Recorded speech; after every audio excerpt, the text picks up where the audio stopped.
আসসালামু আলাইকুম, কেমন আছেন সবাই? আজকে সুন্দর পরিকল্পিত একটি দেশি মুরগির খামার দেখাবো। পাশেই দেখতে পাচ্ছেন যে পরিকল্পিত মুক্তচরণ পদ্ধতিতে দেশি মুরগি পালন করা হচ্ছে। আমাদের আজকের উদ্যোক্তা শাহজালাল। শাহজালাল দীর্ঘদিনের অভিজ্ঞতা দিয়ে পালন করছেন দেশি মুরগি। দীর্ঘদিন ধরেই দেশি মুরগি পালন করে। তো আমার দীর্ঘদিন ধরেই শখ এই শাহজালাল ভাইয়ের খামারে এসে দেখা যে কিভাবে মুক্তচরণ পদ্ধতিতে দেশি মুরগি পালন করে। এক হচ্ছে যারা পুরাতন উদ্যোক্তা 3 থেকে 4 বছর আগের ভিডিও দেখবেন যে ওই সকল খামারি আর নাই। আমি অনেক খামারিকে ফোন দিছি যে ভাই আপনার খামারটা দেখতে চাই, আমাদের উদ্যোক্তাদের দেখাতে চাই। তারা বলে যে ভাই খামার তো আর নাই, কিন্তু একটা সময় তারাই ভিডিও দিত যে মাস শেষে 3 থেকে 4 লক্ষ টাকা আয়, 70,000 টাকা আয়। আমার কথা হচ্ছে এত টাকা যদি আয় হয় তাহলে খামারটা ছেড়ে দিল কেন? 80,000 টাকা আয় পার মান্থ যেখানে আছে সেইখানে মানে তারা পালনটা ছেড়ে দিল কেন? না, এখানে আসলে ইউটিউবারদের কিছু দোষ আছে। ইউটিউবাররা দেখা যাচ্ছে একটা খামারিকে বিশাল আকারে হাইলাইট করার জন্য তুলে ধরে, তাদের নিজের ইউটিউব ভিউ পাওয়ার জন্য, ব্যবসা করার জন্য ওরা কিন্তু একটা খামারিকে তুলে দেয় যে ভাই আপনি এতটুকু বলবেন, 20,000 টাকা আয় না, আপনি 70,000 টাকা বললেন। তাহলে তো এটা এইখান আসলে থেকে ঠিক না। সবচাইতে বেশি প্রতারিত হয় যে আমাদের যারা ক্ষুদ্র উদ্যোক্তা, হ্যাঁ, নতুন উদ্যোক্তারা। এরা কিন্তু বেশি কিন্তু প্রতারিত হয়। 70,000 টাকা আপনি লাভ করতে পারবেন, এই যে হেডিংটা করছে এটা করতে পারবে, কিন্তু সেই পর্যায়ে আপনাকে যেতে হবে। আর শাহজালাল ভাই এই সময়টাতেও টিকে আছে, এই একটা আগ্রহ যে শাহজালাল ভাই মানে কি টেকনিকে টিকে আছে, মাস শেষে মানে কেমন আয় করেন, আসলে নতুন উদ্যোক্তাদের জন্য এই দেশি মুরগি পালন আসলেই কেমন হবে ইত্যাদি ইত্যাদি বিষয় জানার জন্যই আমরা এই নরসিংদীর বেলাবতে এসেছি। আজকে পুরো খামার ঘুরিয়ে দেখাবো, শাহজালাল ভাইয়ের সাথে কথা বলবো, শাহজালাল ভাইয়ের খামারটা আমরা ঘুরে দেখবো। আসেন আমার সাথে।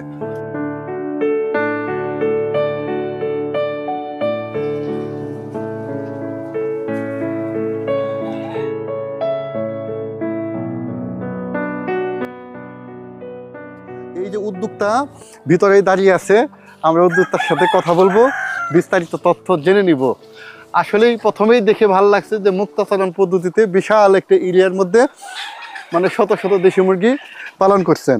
ভাই কেমন আছেন ভাই? আসসালামু আলাইকুম। দীর্ঘদিন ধরেই আপনার খামারে আসার আমার ইচ্ছা ছিল। জি ভাই। মানে ইচ্ছাটা ছিল এই কারণ হচ্ছে সরকারি একটা জব ছাড়ছেন, জবের পরে দেশি মুরগি বা পোলট্রি সেক্টরে লেগে আছেন। এর গল্পটা আমার কাছে কেন জানি একটু হাস্যকর মনে হয়েছে। আমার আসলেই যে গভর্নমেন্টের জব ছেড়ে কেউ কি এই দেশি মুরগি পালন করে এবং এই দেশি মুরগি পালন করে গভর্নমেন্ট জবের চাইতে কি ভালো আছে, মানে এই বিষয়টি জানার জন্যই আমার আশা, সেই সাথে ভাইয়ের পরিকল্পনা জানার জন্য আমার আশা। আচ্ছা ভাই, এই যে সহজ কথায় যদি একটু বলি যে দেশি মুরগি পালন করে লাভ না লস একটু বলেন তো। ভালো মন্দ মিলিয়ে কিন্তু দুনিয়া, হ্যাঁ। লাভ লস দুইটা মিলিয়ে কিন্তু ব্যবসা। হ্যাঁ, এখানে লাভও আছে, লসও আছে। তো আসলে নতুন উদ্যোক্তা যারা রয়েছেন তারা কিন্তু ভুল ত্রুটি মানুষের মধ্যে তো আছেই। তো নতুন যারা, তাদের তো ভুল হবে 100% শিওর। 100%। তো প্রথমত দেশি মুরগির অরিজিনাল জাত নির্বাচন করতে অনেকে পারে না। দেশি বলে ক্রস বা অন্য কোনো জাতের মুরগ মুরগি বাচ্চা এগুলো দিয়ে দেয় অনেক নতুন উদ্যোক্তা যারা, তাদেরকে। আর দ্বিতীয়ত তারা দেখা যাচ্ছে ব্রুডিং বিষয়ে অভিজ্ঞ না। ব্রুডিং কিন্তু খুবই ইম্পর্টেন্ট মুরগির বাচ্চা পালনের ক্ষেত্রে বা মুরগি পালনের ক্ষেত্রে। বাচ্চা যদি আপনি ব্রুডিং না করতে পারেন তাহলে দেখা যাচ্ছে আপনি যদি 100 বাচ্চা যদি পালন করেন, এখানে যদি 40টা মারা যায় আর 60টা আপনার টিকাইতে পারেন, তাহলে এখানে আপনি যত কিছুই করেন এখান থেকে আর লাভ বের করা সম্ভব না। তো ব্রুডিং ভালো হতে হবে, তাহলে ব্রুডিং অবশ্যই ভালো হতে হবে, আসল জাত নির্বাচন করতে হবে। আর তাছাড়া নতুন উদ্যোক্তারা আর মুরগি নষ্ট করে ফেলা এটা তো আছেই। তারা ভ্যাকসিন সঠিকভাবে করে না, ওষুধ সঠিকভাবে প্রয়োগ করে না, তারা বাজার ব্যবস্থাটা নিয়ন্ত্রণে থাকে না। কারণ নতুন যেহেতু, এটা আপনি ব্যবসা করতে করতে আস্তে আস্তে তারা বাজারটা বুঝবে যে এটা কিভাবে বিক্রি করতে হবে বা কোথায় বিক্রি করলে এটা দাম পাওয়া। দেশি মুরগিতে লাভ না হওয়ার অন্যতম কারণ হলো আসল জাত নির্বাচন না করা, অর্থাৎ শুরুতেই মুরগি নিয়ে প্রতারিত হওয়া।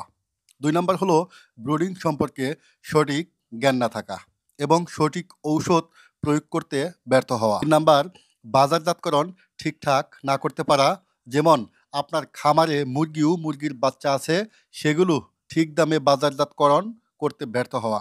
পোলট্রি সেক্টরে লোন নিয়ে খামার শুরু করা। উপরোক্ত কারণেই অনেক নতুন উদ্যোক্তা প্রতারিত হয়ে থাকে এবং শুরুতেই ব্যর্থতায় পর্যবেসিত হয়। তাহলে যে গভর্নমেন্ট জব ছেড়ে এই সেক্টরে আছেন, ভালো আছেন জি নাকি ওইটা ভালো ছিল, কি মনে হয় এখন? না, এখানে আসলে গভর্নমেন্ট জব যেটা, এটা তো অবশ্যই ভালো, নিঃসন্দেহে ভালো, কিন্তু সেটা তো সবার জন্য না। কারো কারো ফ্যামিলিগত সমস্যা বা নিজেদের ব্যক্তিগত সমস্যা থাকতে পারে, যে কারণে হয়তোবা আমি চাকরি ছেড়ে দিয়েছি নিজের ব্যক্তিগত কারণে বা আমার ফ্যামিলির দরকারে, যেটার কারণে আমার বাড়িতে পুরুষ লোক ছিল না বিধায় আমার চলে আসতে হয়েছে। চাকরিটা এখানে আমার মেন তখন ছিল না, তখন দরকার ছিল হচ্ছে আমার বাড়িতে থাকতে হবে, একটা সাপোর্ট প্রয়োজন ছিল। জি জি জি। আচ্ছা, যাই হোক, যে কারণে চাকরি ছেড়ে দিয়েছি। আর চাকরি ছাড়ার পরে আল্লাহর রহমতে এই এগ্রো সেক্টরে আমি দেশি মুরগি নিয়ে কাজ করতেছি এবং বর্তমানে আমাদের লেয়ার প্যারেন্টস রয়েছে। তো আপনার তো অনেকগুলো শেড, আপনার একটা দুইটা তিনটা, আপনার আটটা শেড আছে। এই দেখেন এই যে শাহজালাল ভাই 8টা শেডের মধ্যেই প্রত্যেকের শেডে মুরগি আছে, নতুন নতুন শেডও তৈরি করছেন। মোট কথা হচ্ছে এগ্রোটাকে গুছিয়ে নিয়েছেন। এই পোল্ট্রি সেক্টরে লাভ আছে, তবে সেটাকে পরিকল্পিত মাফিক মানে করতে হবে। পরিকল্পিতভাবে যদি করতে পারেন, আপনি যে কোনো ব্যবসায় পরিকল্পিতভাবে সুন্দরভাবে সাজিয়ে গুছিয়ে যদি আপনি করতে পারেন আর আপনার অভিজ্ঞতা থাকে, তাহলে অবশ্যই লাভ করা সম্ভব। আচ্ছা, এই পোল্ট্রি সেক্টরে কত সাল থেকে আপনার আসা? আমি যুক্ত হয়েছি 16 সাল থেকে। আসেন 16 সাল থেকে? 16 সাল থেকে দেশি মুরগি নিয়ে কাজ করতেছি 16 সাল থেকে। তার আগে আমাদের সেট ছিল লেয়ার মুরগি, ব্রয়লার বা পোল্ট্রি সেক্টরে ছিলাম আর কি। তো এই দেশি দিয়ে শুরু করছি 16 সালে, তারপর থেকে এখন পর্যন্ত এই দেশিতেই আছি। আচ্ছা, আপনার এখন বর্তমানে কতগুলো প্যারেন্টস আছে দেশি মুরগির? প্যারেন্টস কত? আমাদের এখানে বর্তমানে 500 প্যারেন্টস আছে। 500 প্যারেন্টস আছে? জি জি, আমাদের আরো বেশি ছিল, পরে পরবর্তীতে আমরা একটু কমায় দিছি আমাদের ফ্যামিলিগত সমস্যার কারণে, একটু প্যারেন্টস কমায় দিছি। কিন্তু ভবিষ্যতে মানে সামনে আমাদের প্যারেন্টস 1000 প্লাস হবে। আগেও ছিল 1800 1000-এর মতো প্যারেন্টস ছিল। আচ্ছা, দেশি মুরগির সাথে আর কি কি আছে আপনার?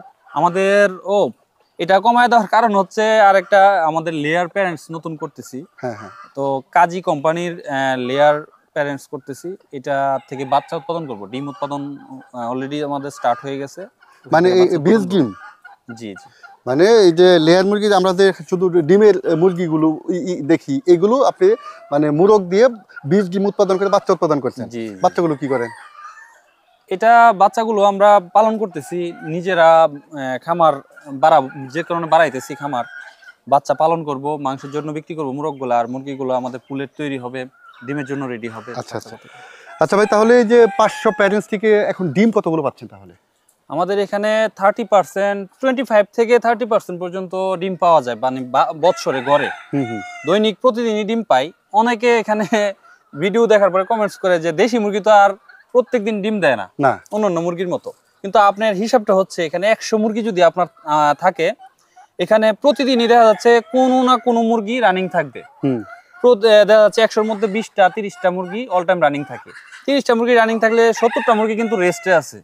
তারাও কিন্তু এডি শেষ, ডিম পাড়া শেষ, ওখান থেকে আরো 30টা রানিং হয়। তারপরে ওই 30টা যখন ডিম পাড়া শুরু করে, তাহলে ওখানে আরো 40টা আছে রেস্টে, এবং এখান থেকে নতুন ডিম পাড়া গেছে 30টা, আরো 70টা রেস্টে গেছে, তারপরে আবার আরো 30টা মনে করেন রানিং হয়। এইভাবে প্রতিনিয়ত কিন্তু প্রতিদিনই আপনি ডিম পাচ্ছেন দেশি মুরগির। এই বিষয়টা অনেকের মাথায় ধরে না। তাহলে 30% পার ডে আপনি ডিম পাচ্ছেন? জি জি জি। আচ্ছা, কমও পাওয়া যায়, বেশিও পাওয়া যায়, যেহেতু দেশি মুরগি কুচে হয়, কুচে হয়ে গেলে একটু কমে চলে আসে, আবার পরবর্তীতে দেখা যাচ্ছে আবার বেড়েও যায়, 30%-এর উপরে পাওয়া যায়। আচ্ছা, যেহেতু ডিমের মুরগি, অধিক ডিম পাওয়ার কোনো কৌশল আপনার আছে, বা যাতে বেশি ডিম পান এরকম কোনো কৌশল যদি জানা থাকে? আপনি মুরগিকে যদি সুষম খাবার দেন, পুষ্টিসম্মত খাবার দেন, এবং মুরগির পরিচর্যা সঠিকভাবে করেন, যেমন যে মুরগিটা ডিম দিতেছে তার কিন্তু ক্যালসিয়াম দরকার, ভিটামিন ই দরকার, হ্যাঁ, বা তার জিঙ্ক দরকার, হ্যাঁ, এগুলা যদি আপনি সময় মতো দিতে পারেন এবং ভালো মানের খাবার দেন, পরিষ্কার পরিচ্ছন্ন পরিবেশ দেন, তাহলে মুরগি অবশ্যই প্রোডাকশন একটু বেশি দিবে। দেখা যাচ্ছে যেখানে আপনার 12টা ডিম দিবে, সেখানে 15টা 16টা ডিম দিবে। আচ্ছা, এই ডিমগুলোতে বাচ্চা ফোটাচ্ছেন, বাচ্চাগুলো মানে কি করছেন? বাচ্চাগুলো মাংসের জন্য উৎপাদন নাকি দেশের বাইরে? মানে আমি আগে বাচ্চাগুলো মাংসের জন্য উৎপাদন করতাম, আমি নিজে বিক্রি করতাম না। কিন্তু বর্তমানে আমাদের প্যারেন্টস বেশি এবং বাচ্চা যেহেতু বেশি হয়, অনেক দিন ধরেই প্রায় 3-4 বছর ধরে আমি বাচ্চা যেহেতু বেশি হয়, আমরা বাচ্চা সেল করি। আমাদের এখান থেকে অনেক নতুন উদ্যোক্তা ভাই বোনেরা 1 মাসের বাচ্চা থেকে মুরগের বাচ্চা নিয়ে মাংসের জন্য করে, বা 1 মাসের বাচ্চা থেকে বাছাই করে মুরগি নেয়। যেমন আমার 100 মুরগি দরকার, হ্যাঁ, মুরগি বাচ্চা বাছাই করে নিয়ে প্যারেন্টস করতেছে, বা অনেকে জিরো বাচ্চা নিতেছে, নিয়ে পালন করে প্যারেন্টস করতেছে বা বিক্রি করতেছে। তো এইভাবে চলতেছে আর কি। আপনার আর আমি নিজেও মাংসের জন্য করি এবং প্যারেন্টস উৎপাদন করি। আচ্ছা, তাহলে পার মান্থ এখানে আপনার কেমন খরচ হয় আনুমানিক একটা হিসাব আপনি জানা নেই? এখানে আমার 500 মুরগির পেছনে 500 মুরগি, তারপরে আমার যে বাচ্চাগুলো আসে সব মিলিয়ে প্রায় 1,20,000 টাকা থেকে 1.5 লাখ টাকার মতো আমার খরচ হয়। 1.5 লক্ষ টাকার মতো আপনার এখানে হ্যাঁ খরচ করতে হয় প্রতি মাসে খরচ করতে হয়। এখান থেকে আপনার যে পরিমাণ প্রোডাকশন ডিম আসে, ডিম থেকে বাচ্চা উৎপাদন করেন, বাচ্চা সেল করে, তা প্রফিট থাকে? জি অবশ্যই আমাদের প্রফিট থাকে। এটা তো যারা ইউটিউবে দেখে তারা বিশ্বাস করতে চায় না। আসলে ভালো মন্দ দুইটা মিলাই কিন্তু দুনিয়া, আমি ওই সময় বলছি লাভ লস দুইটাই আছে ব্যবসাতে।